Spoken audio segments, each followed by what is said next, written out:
This channel does not promote any violent, harmful, or illegal activities. All content provided by this channel is meant for an educational purpose only.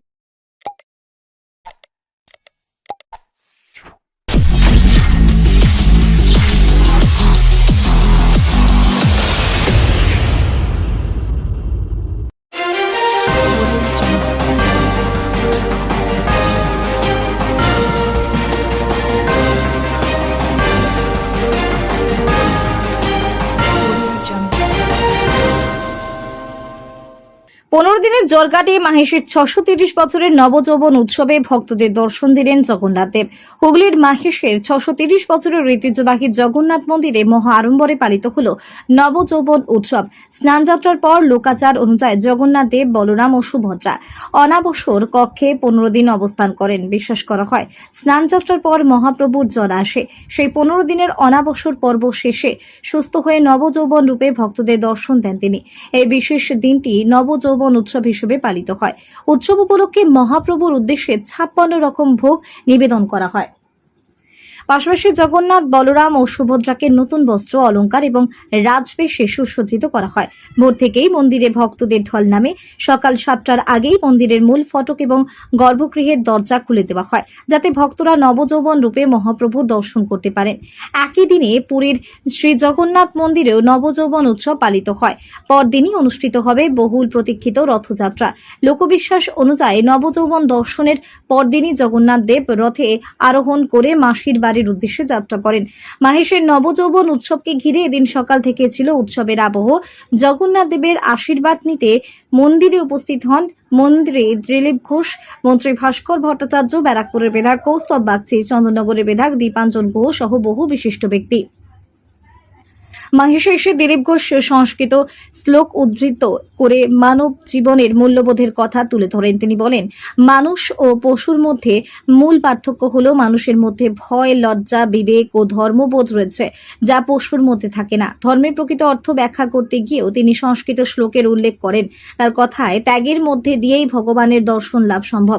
তবে বর্তমান সময়ে মানুষ mobile ফোনের আসক্তি পর্যন্ত ছাড়তে পারছে না, সেখানেই ত্যাগের আদর্শ অনুসরণ।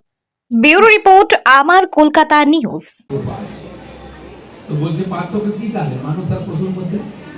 আহার নিদ্রা ভয়ময় সুনাঞ্চল সামান্য মেতৎ পশুভি নাম।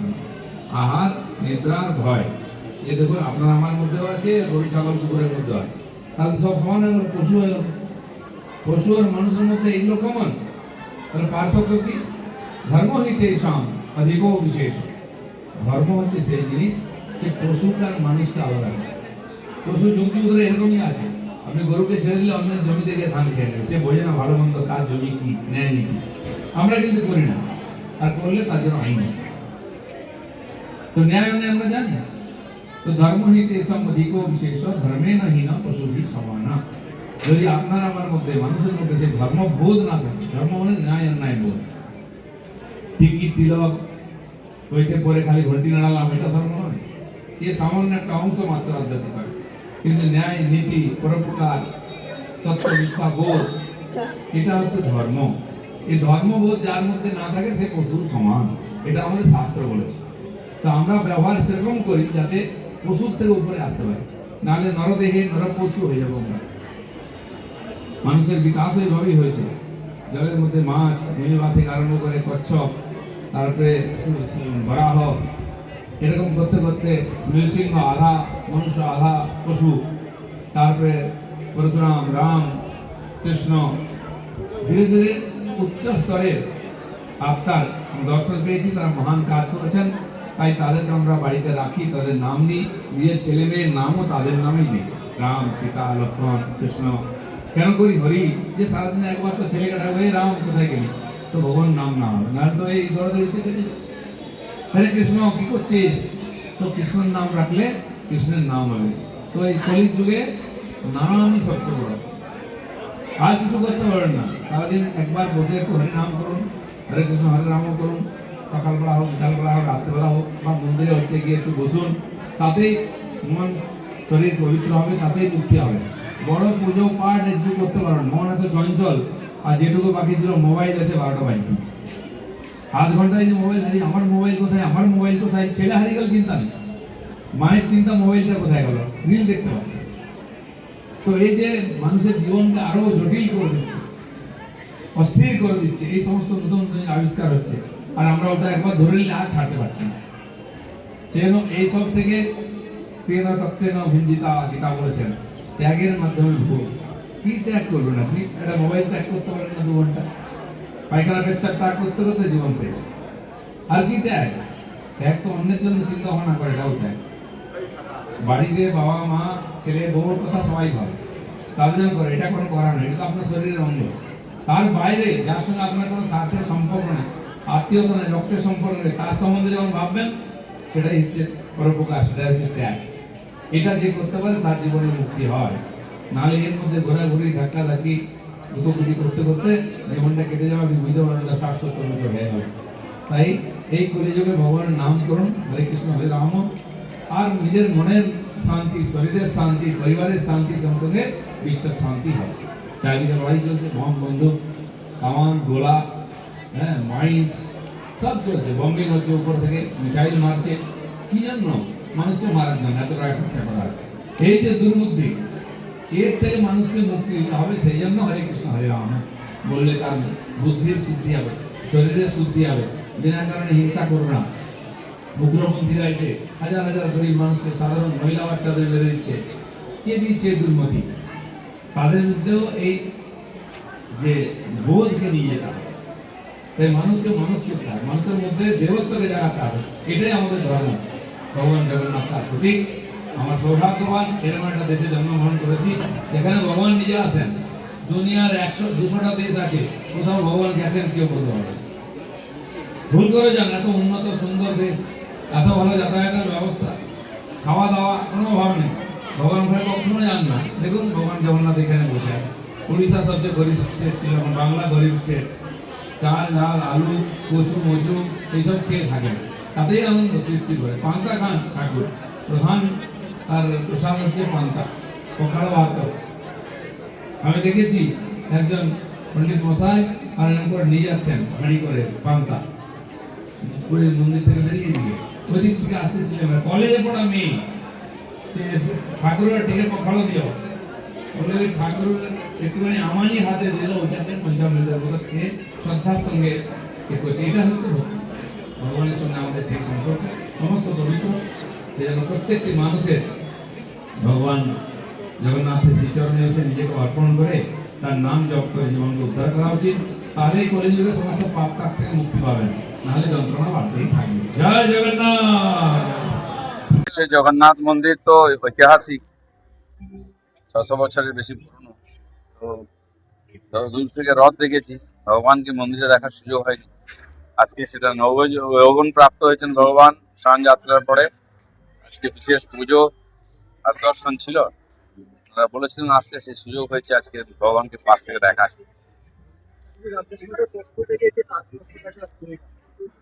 আর যত ঐতিহ্যশালী রথ আছে পশ্চিমবাংলায়, সবাইকে 5 লক্ষ টাকা করে সরকার অনুদান দিয়েছে, যাতে সুচারুরূপে হয়, সুন্দর করে হয়। সাধারণ মানুষের দান দক্ষিণাতেই পুজো পাঠ যাত্রা সবই হয়। তো সরকারেরও কিছু দায়িত্ব আছে, এই ধরনের যারা পুরনো মন্দির ঐতিহ্যশালী উৎসব হয় সেখানে সামান্য অনুদান দিয়েছে। গুন্ডা দমন বিল যেখানে আপনারা নিয়েছেন, গুন্ডা দমন বিল, সেখানে বিরোধীরা যারা কটাক্ষ করেছে, বিরোধীরা নয়, গুন্ডাদের ভয় হচ্ছে, তাই চিৎকার চেঁচামেচি হচ্ছে। গুন্ডা দমন বিল যদি আসে, কার কষ্ট হতে পারে? পশ্চিমবাংলায় পাড়ায় পাড়ায় আরজি করের মতো ঘটনা ঘটছে। আমাদের মা বোনদের মান সম্মান সুরক্ষা কিছুই নাই, আর তারা আবার দাপিয়ে বেড়ায়, ধমকাচ্ছে। গুন্ডা খালি রাস্তায় নেই, পুলিশের মধ্যেও আছে, পার্টির মধ্যেও আছে। যারা অসামাজিক কাজ করবে আইন হাতে নেবে, তাদেরকে যোগ্য শাস্তি দেওয়া হবে। বাম কংগ্রেস আমলে তাসরিনা নাসরিনকে ছাড়তে বাধ্য করা হয়েছিল, তৃণমূল আমলেও ঢুকতে দেওয়া হয়নি। শুভেন্দুর হাত ধরে পশ্চিমবঙ্গে আসছে তাসরিনা নাসরিন। এটাই গণতন্ত্র। তো কেউ চমকে দিলে পালিয়ে যাবে, কেউ থাকবে না, এটাই পরিবর্তন। দেখুন পরিবর্তন হলে কি হয়। সবাইকে সমান অধিকার সম্মান আমরা দেবো। পুলিশের নিরাপত্তা থাকা ব্যক্তিদের উপরও ডিম কালি জুতো ছড়া হচ্ছে, এটা কি কোথাও? চোর ডাকাতদের যদি নিরাপত্তা দেন, পাবলিক ছেড়ে দেবে নাকি? সমস্ত নেতারা দুর্নীতিগ্রস্ত, তারা পুলিশকে দিয়েই তোলাবাজি করে, পুলিশ রেখেই গুন্ডাগর্দি করে। কেউ ক্ষমা করবে না, যে অপরাধ করে তাকে সাজা পেতে হবে, বাকিটা আইন করবে। सर जो गुंडा दमन बिल आ रहा है, इसमें बोला है जो विरोधी है, बोला है जो उन लोग को दमन करने के लिए ये बिल आना है। बिहार यूपी अलग अलग जगह में गुंडा दमन बिल चालू हुआ है, कानून यहाँ भी चालू हो गया है। वहाँ क्या है, साधारण लोगों को कोई सम्मान हानि हुआ, किसी को कोई तकलीफ हुआ है क्या?